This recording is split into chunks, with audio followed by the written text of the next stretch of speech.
The National Weather Service in Seattle, Washington has issued a winter storm warning for heavy snowfall for the following counties: northwestern Seattle County in Seattle, Washington, until 3:26 p.m.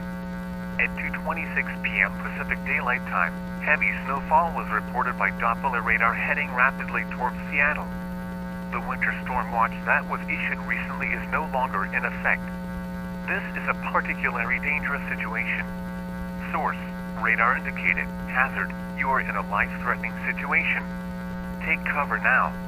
The snow will enter Seattle at 2:40 p.m. Repeat, a winter storm warning has been issued for the following counties: Seattle,